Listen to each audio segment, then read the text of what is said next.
할렐루야. 오늘은 교회 권징에 관하여 말씀을 나누겠습니다.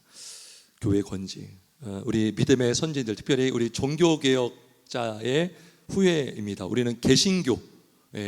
개신교가 원래 이제 기독교는 하나였죠. 근데 중세 카톨릭 기독교가 막 타락하면서 종교개혁을 일으키면서 1517년을 기점으로 마르틴 루터가 그 시발점을 일으켰죠. 그래서 종교개혁을 일으키면서 참된 교회가 무엇인가, 참된 교회의 표지, 참된 교회라고 한다면 무엇이 있어야 되는가에 대한 답을 세 가지로 우리 믿음의 선진들이 잘 가르쳤습니다. 세 가지가 뭐냐면, 첫째는 하나님 말씀의 바른 선포. 예. 교회에서는요, 말씀이 없으면 안 되죠. 예배 가운데 말씀이 있어야 되는 거예요. 말씀, 하나님의 말씀, 말씀의 근데 바른 선포. 두 번째, 성례의 바른 시행입니다. 성례의 바른 시행. 천주교에서는, 가톨릭에서는 이 성례 7가지 7성례라고 해서 성경에 없는 성례들을 많이 만들어냈고, 이로 인해서 사람들을 율법과 교회의 전통에 묶이게 만들었습니다. 하지만 우리 믿음의 선진들은 성경에서 예수님이 제정하신 성례는 딱 두 가지밖에 없다. 바로 성찬과 세례식, 이 두 가지를 가르쳤고 강조했습니다. 그래서 성례가 바르게 시행되고 있는가, 이걸 보면 교회, 참된 교회인지 또 그렇지 않은 교회인지를 알 수 있다고 그랬어요.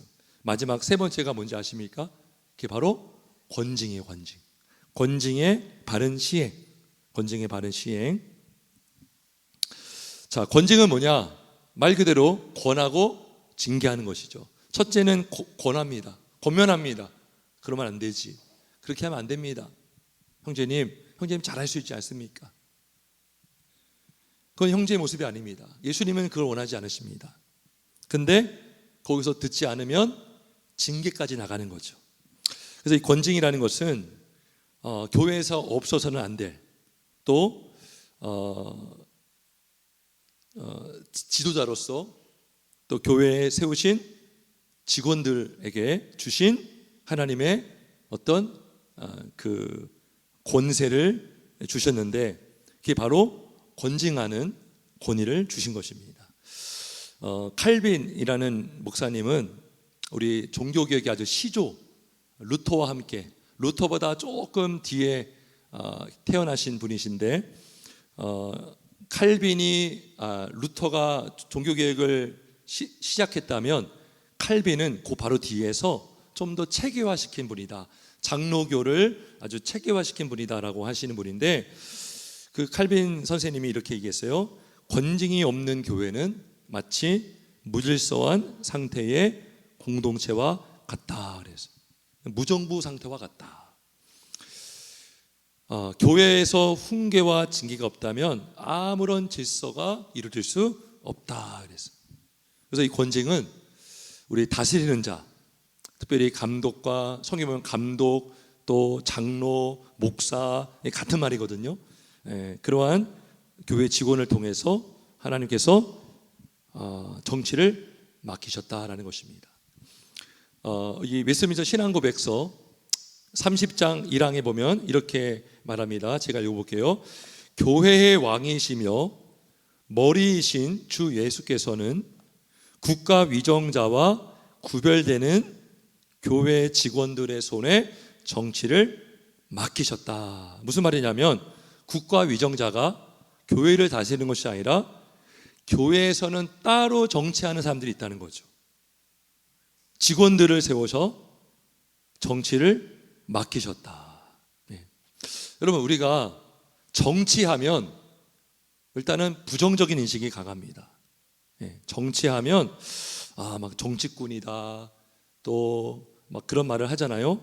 근데 우리가 정치꾼은 되면 안 되지만 바르게 정치하는 지도자는 필요합니다.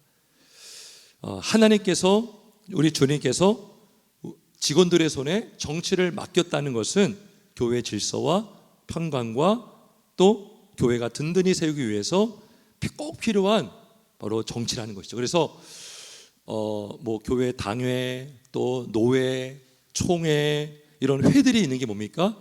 교회가 있는 이유가 뭡니까? 교회 안에서 지도를 받고 권면을 받고 다스림을 받아서 잘못된 길로 가지 않도록 지도하고 권면하는 행위는 너무나 중요하다는 것입니다. 자, 이러한 권징을 누구에게 맡겼느냐? 바로 교회 직원들에게 맡기셨는데, 자, 우리 특별히 우리 18절을 다시 한번 읽어보겠습니다. 18절, 18장 18절 있습니다. 시작.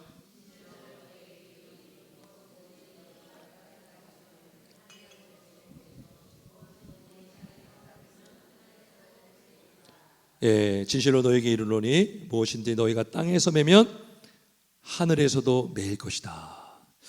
그래서 이 30장 2항에 보면, 제가 읽어볼게요.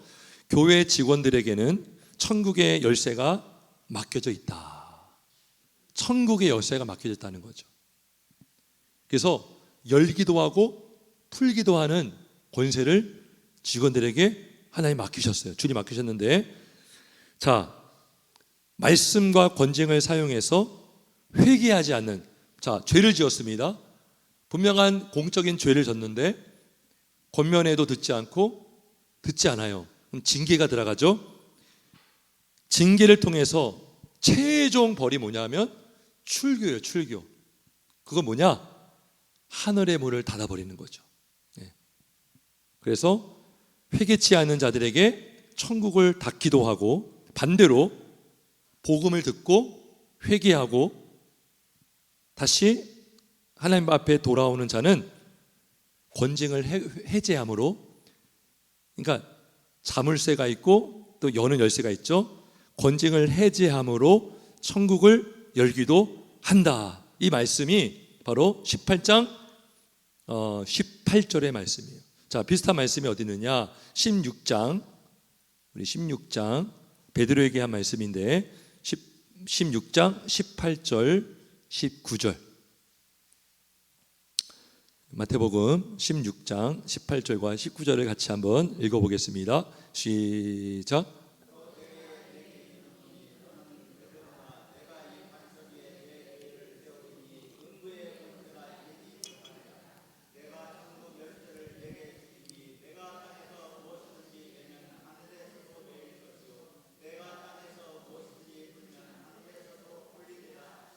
아멘.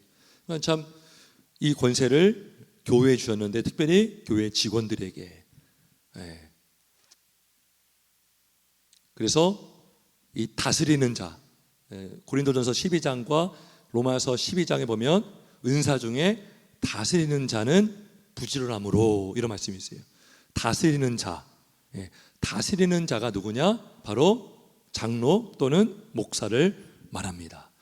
그래서 이러한 권세를 주셔서 이제 청문을 닫기도 하고 열기도 하는 것이죠.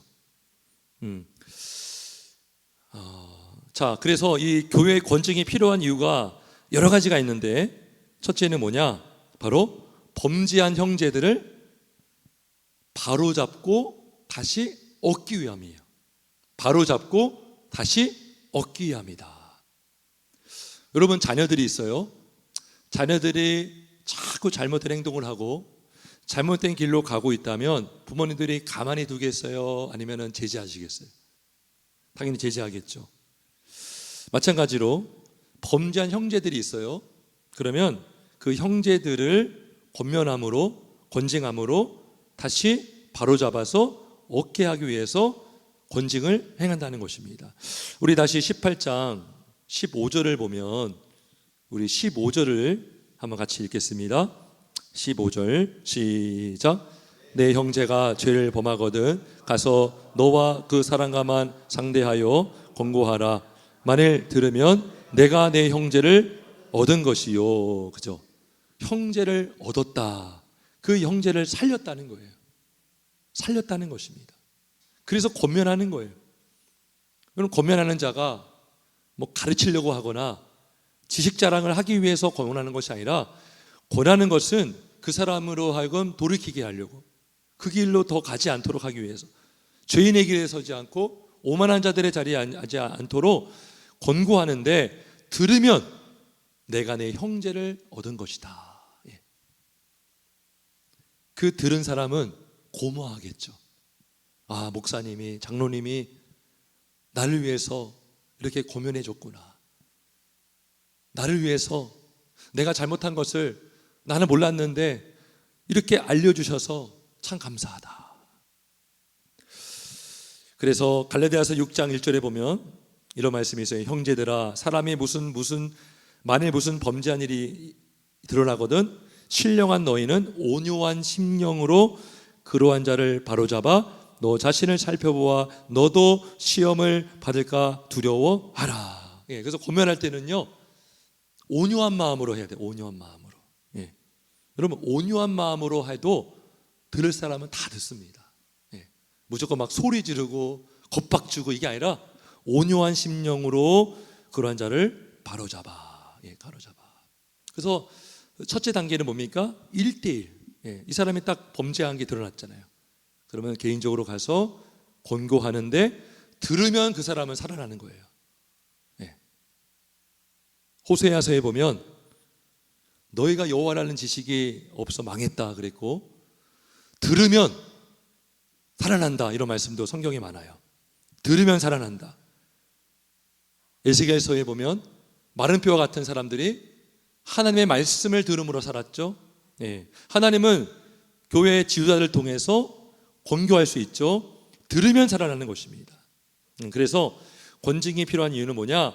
범죄한 형제들을 내버려 두는 것이 아니라 바로 잡아서 다시 얻기 위해서 권징이 필요한 것입니다. 두 번째, 권징이 필요한 것은 동일한 죄악으로부터 다른 이들을 보호하기 위해서예요. 보호하기 위해서. 여러분, 어떤 사람이 막 범죄를 저지르면 자기의 영혼만 망가지는 것이 아니라 다른 사람의 믿음과 다른 사람들의 신앙도 망가지게 만들죠.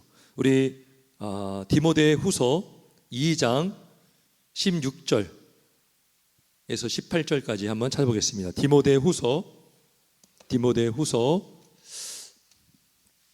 2장 16절에서 18절까지 같이 한번 읽어보겠습니다. 시작.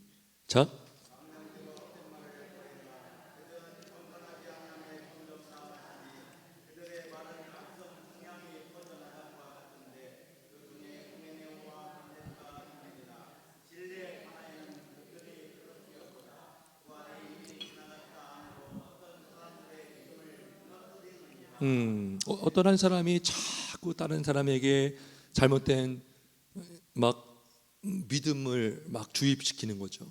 야, 이제 부활은 없어. 부활은 이미 지나갔어. 누가 그랬냐? 후메네오와 빌레도라는 사람이 있었는데, 그들의 말은 마치 악성 종양이 퍼져나감과 같다는 것이죠. 그러니까 이러한 사신들이 막 있으니까요, 막 교회가 술렁이는 거예요. 믿음이 견고한 사람들은 흔들리지 않는데, 막 이제 교회를 나온 사람, 또 신앙이 흔들리는 사람들이 이러한 사람들의 말을 들으니까요, 믿음이 막 무너지는 거예요. 이걸 가만히 두면 안 되겠죠. 불러가지고 타이르는 것이죠. 형제님, 그렇게 말하면 안 됩니다. 그래서 가르쳐주고, 성경을 가르쳐주고, 그런데 듣지 않아. 그러면 또 여기 아까 마태복음 18장의 말씀처럼 두세 증인의 일반마다 확증하게 하고, 그것도 안 되면 교회에 말하고, 그래도 안 듣는다. 그럼 믿음이 없는 거고 불신자예요. 그래서 이방인과 세리같이 여기라. 이거 뭐예요? 출교하라 이거예요. 아무튼 보호하기 위해서, 다른 이들을 보호하기 위해서 이들을 격리시킬 필요가 있다는 것이죠. 그래서 공동체를 부패하게 만드는 누룩을 제거하기 위함이다. 예, 여기서 신앙고백서 3장에 나와 있습니다.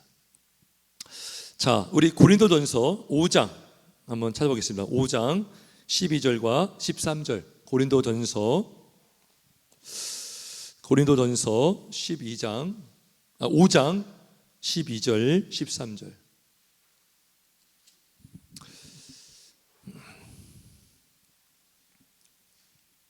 고린도전서 5장 12절 13절 같이 한번 읽겠습니다.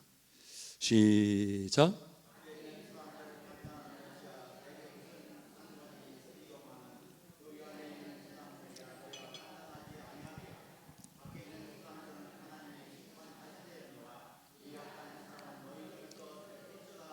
아멘. 자, 고린도전서 우리가 이 배경을 알아야 되는데 고린도 교회에서는 참 많은 문제들이 많았던 교회고요. 고린도 지역이라는 그 지역 자체가 굉장히 음란한 도시였습니다.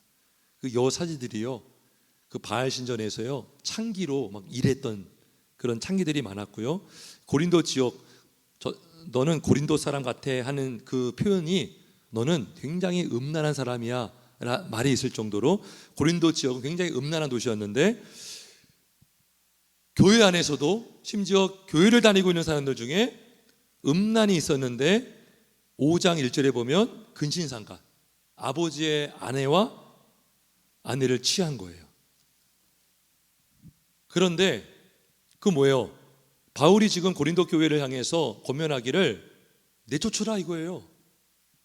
보세요. 12절에 보면 밖에 있는 사람들을 판단하는 것이야 내게 무슨 상관이 있어요? 왜요? 밖에서는 세상 법정이 있어요. 세상 법정, 서로 고소하고 고발하고 또 간음죄 뭐 이런 막 고소할 수 있죠.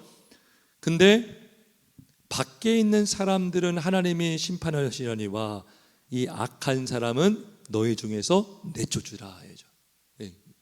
교회 안에서도 이러한 예수님이 가르쳐 주신 권징의 절차대로 이게 뭐 다 재판 과정이에요. 그죠? 세상에도 30인이잖아요. 그죠? 항소까지 가고 상소까지 가는 것처럼 교회에도 1대1, 1대2, 2대3 또 교회 말하고 이런 단계가 있죠. 예. 그런데 문제는 뭐냐? 참 우리가 초대교회 때 우리 한국교회만 하더라도 교회에서 권쟁하면 진짜 예배 시간에, 광고 시간에 그 시간을 따로 정해서 앞에 나와서 자신의 죄를 인정하는 시간이 있었어요. 그리고 공적으로 이 사람은 수찬정지 일주일입니다. 그렇게 선포를 했다고요. 근데 오늘날 우리 양육 시간에도 그런 얘기 나눴지만 기분이 나쁘면 다른 교회로 옮기거나 그리고 노회나 총회를 상소하는 경우도 있어요. 그래서 고린도전서 6장을 보면 세상 법정이 나옵니다. 예, 세상 법정. 그러니까 교회 안에서 얼마든지 해결할 수 있는, 그죠? 양심이 깨어 있고 들을 귀가 있으면 이것이 죄라는 것을 깨달으면 거기서 끝나는 거예요. 회개하고 용서를 구하는 거죠.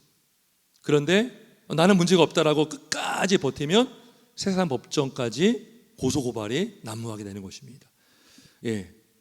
그래서 제가 예전에 그런 얘기 들었어요.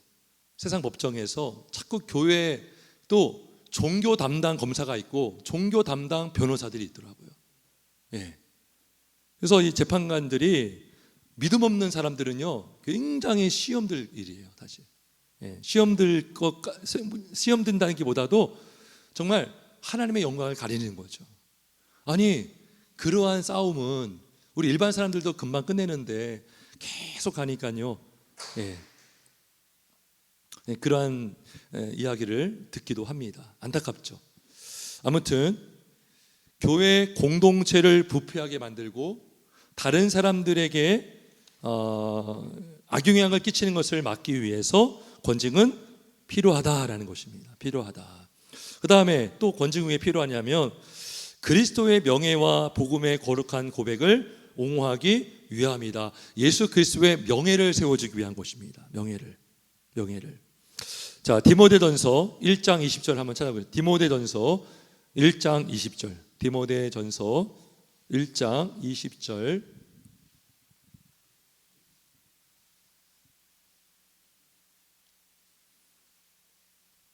19절, 20절. 한번 같이 읽습니다. 19절 디모데전서 337조 디모데전서 1장 19절 20절 같이 한번 읽습니다. 시작.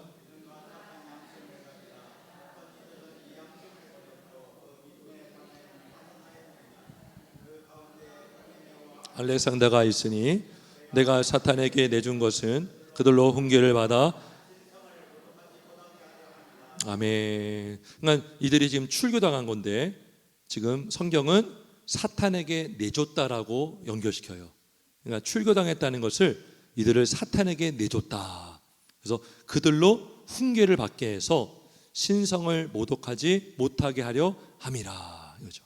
예. 그래서 교회는 참 거룩한 주님의 몸된 교회인데 하나님의 가르침을 가볍게 여기고 그 가르침에 근거해서 우리가 순종하며 믿음 생활을 해야 되는데 그렇게 사는 것을 반대하고 그렇게 살지 못하도록 다른 사람들을 현혹시키고 또 부활이 없다 하는 그런 이상한 말을 하거나 잘못된 가르침을 통해서 그리스도의 몸된 교회가 하나님의 영광이 가려진다는 것이죠.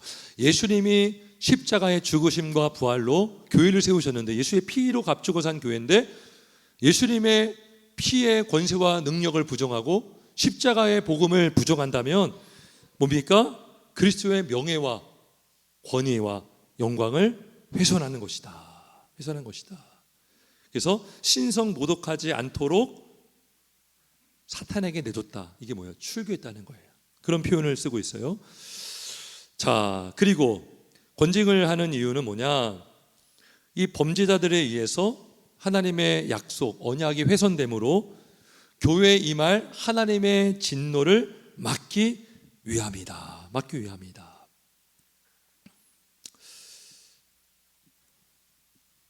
자, 여러분 손가락이 있죠? 손. 자, 어떤 사람이 남의 물건을 훔쳤어요. 그러면 이거는 내 손가락이 죄를 진 거예요? 내가 죄를 진 거예요? 내를 진 거죠. 그죠? 무슨 말이냐면 교회는 공동체입니다. 지체예요, 지체. 주님의 몸이고 그러면 A라는 사람이 죄를 지으면 누가 죄를 진 거예요? 전체가 죄를 진 거예요.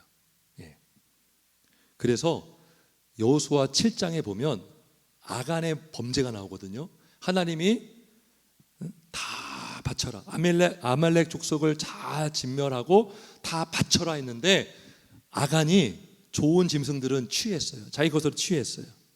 그래서 우리 여호수아 7장 1절 한번 읽어보겠습니다. 여호수아 7장 1절에 보면 구약성경 여호수아 7장 1절에 보면 여호수아 7장 1절 327쪽입니다. 한번 같이 읽어보겠습니다. 시작. 이스라엘 자손들이 온전히 바친 물건으로 말미암아 범죄하였으니 이는 유다 지파 세라의 증손 삽디의 손자 갈미의 아들 아간이 온전히 바친 물건을 가졌음이라. 여호와께서 이스라엘 자손들에게 진노하시니라. 그죠? 누가 범죄했어요? 아간이 범죄. 하나님은 누구에게 진노하세요? 이스라엘 자손들에게 진노하신다. 그래서 이 권징이 필요한 것은 뭐냐? 교회에 임할 하나님의 진노를 막기 위함이다.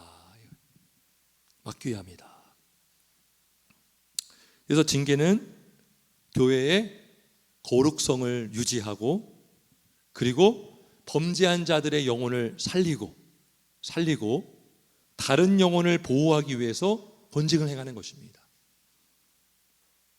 그럼 권징이 중요합니까? 안 중요합니까? 중요한 것입니다. 그래서 우리 믿음의 선진들은 교회의 세 가지 표지 중에 하나가 뭡니까? 권징의 바른 시행이었어요. 권징의 바른 시행. 저는 신대원 다닐 때 그거를 교회론 시간에 배우거든요. 근데요 마음으로 와닿지 않았어요. 교회에서 권징이 일어난 걸 제가 안 봤거든요. 못 봤거든요. 제가 한 번인가 봤어요. 예. 교회에 조금 무리를 일으켰고 다른 교회를 갔다가 다시 돌아온 분이 계셨어요. 근데 예배 시간에 광고 시간에 앞에 나와서 자기 잘못을 인정하고 용서를 구하더라고요. 그러한 것을 제가 한번 봤는데 웬만한 교회에서는요 이런 권쟁이 잘 없습니다. 그래서 이거 그냥 의미가 있는가, 지식으로 그냥 우리가 배우는 거 아닌가, 그런 생각도 한 적이 있습니다. 근데 제가 목회를 하다 보니까, 그리고 이번에 권징에 대해서 다시 한번 묵상하고 다시 한번 배우면서 깨닫는 것은 하나님께서 교회를 사랑하시고 교회를 보호하시고 한 영 한 영혼을 사랑하시기 때문에 이 권징을 허락하신 줄 믿습니다. 그게 정치라는 거죠. 여러분, 정치가요 자기 권력을 잡고 기득권을 누리기 위해서, 우리는 정치하면 항상 어떤 기득권을 차지하기 위해서, 어떤 자리를 차지하기 위해서 이런 생각만 많지, 근데 정치라는 것이요 할 일이 많습니다. 노예를 보더라도 노회장 또 상비부가 있어요. 막 그 노예 안에 무슨 국목부 또 뭐 정치부, 이런 부가 뭐냐면 자기들의 자리 욕심으로 거기에 있는 것이 아니라 섬기는 자리고, 지 교회들을 돌아보는, 시찰에도 마찬가지. 시찰이 뭐예요? 돌아본다는 것이죠. 시찰한다는 것이죠. 교회가 잘 서가고 있는가? 시찰회 때 우리 목사님들 모여서 교회 성편도 다 듣고 기도하고 또 이렇게 격려하는 시간도 있습니다. 네. 그러니까 이 정치라는 것이요 이게 참 중요한 것입니다. 우리가 정치를 잘못해서 정치꾼들이 세워지고 악용됨으로 인해서 피해를 보는 일이 있지만, 그렇다고 해서 정치가 필요 없다, 권징이 필요 없다, 하나님은 은혜 하나님이고 하나님이 어떻게 벌을 주시느냐라고 지금도 교회를 다니는 분들 중에 지옥을 부정하는 분이 있어요. 어떻게 하나님께서 지옥을 만들 수 있냐. 근데 그러한 말들이 악성 종양처럼 지옥을 부정하면 예수님이 왜 죽으셨습니까? 예수님 죽으신 이유가 뭡니까? 우리를 지옥 가지 않도록. 그러니까 우리가 지옥만 부정해도 예수님이 십자가를 부정하는 일이 되는 거예요. 그러니까 그런 사람들 타일러야죠. 잘 가르쳐야죠. 한 영혼을 살리고 다른 영혼을 보호하고, 그리고 교회의 거룩함을 지키기 위해서 권징이 필요한 줄 믿습니다. 그래서 이러한 권징도요 은혜가 필요합니다. 은혜가 필요하고, 가장 좋은 건 뭡니까? 권징하기 전에 스스로 깨닫는 거예요. 설교 말씀을 통해서, 또 여러분의 개인적으로 성경 읽다가 기도하다가 하나님이 퍼뜩 내 죄를 깨닫고 회개하는 것이죠. 그러니까 우리 스스로에게도요 다 권징의 역할은 있습니다. 우리 안에 선한 양심, 아까 뭐해서 선한 양심 뭡니까? 항상 성령이 내 주 안에 계시면서 빛으로 내 안을 자꾸 밝혀주시고, 말씀이라는 잣대를 가지고 내가 잘못된 길로 가고 있다는 것을 알려줄 때, 그게 뭡니까? 성령이 나를 권징하는 거죠. 말씀이 나를 권징하는 거예요. 권하고 꾸짖기도 하고, 우리 하나님께서 말씀을 통해서, 하나님의 모든 성경은 하나님의 감동으로 된 것으로 교훈과 뭐예요? 책망과 말씀이 우리를 권징하는 거예요. 바르게 함과, 아까 바로 세우기 위해서, 형제를 얻기 위해서 권징한다 그랬죠. 바르게 함과 의로 교육하기에 유익하니, 그죠? 그래서 가장 이상적인 것은 뭡니까? 권징하기 전에, 직원들에 의해서 권징을 받기 전에 스스로 말씀과 성령께서 권징을 받고 변화되는 것인 줄 믿습니다.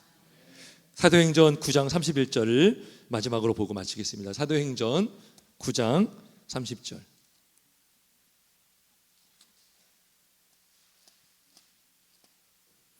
사도행전 9장 31절 한번 같이 읽어보겠습니다.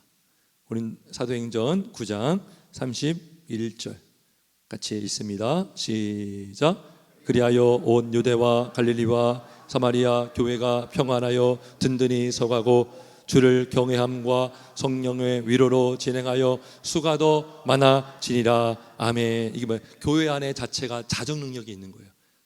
더 좁게 말하면 우리 개인이 하나님의 성전인데 내 개인 안에 자정 능력이 있는 거죠. 성령께서 내주하심으로 죄를 깨닫게 하시고, 나보다 남을 낫게 여기고 회개하게 하시고 권면을 듣게 하심으로 교회가 평안해지는 거예요. 든든히 서가게 되고, 모든 사람들이 주를 경외함으로, 하나님을 경외함으로 순종하게 하고, 하나님의 경외함으로 우리의 입술을 조심하게 되고 범죄를 하지 않도록 우리가 힘써 나가는 것은 여기 말씀처럼 성령의 인도하심과 위로로 되는 줄 믿습니다. 그래서 교회가 평안하면 그게 부흥인 줄 믿습니다. 교회가 평안해야 성도도 오고 싶고, 할렐루야. 그래야 오는 거죠. 교회가 늘 그죠? 평안이 없으면요 이게 부흥할 수 없는 거죠. 어느 목사님이 그러더라고요. 부흥은 와서 남으면 부흥이라는 거예요. 할렐루야. 어떤 분이 왔는데 남아서 정착하면 부흥인 줄 믿습니다. 그러한 우리 한국교회가 되길, 우리 산석교회가 되길 주님의 이름으로 축원합니다. 우리 함께 기도하겠습니다.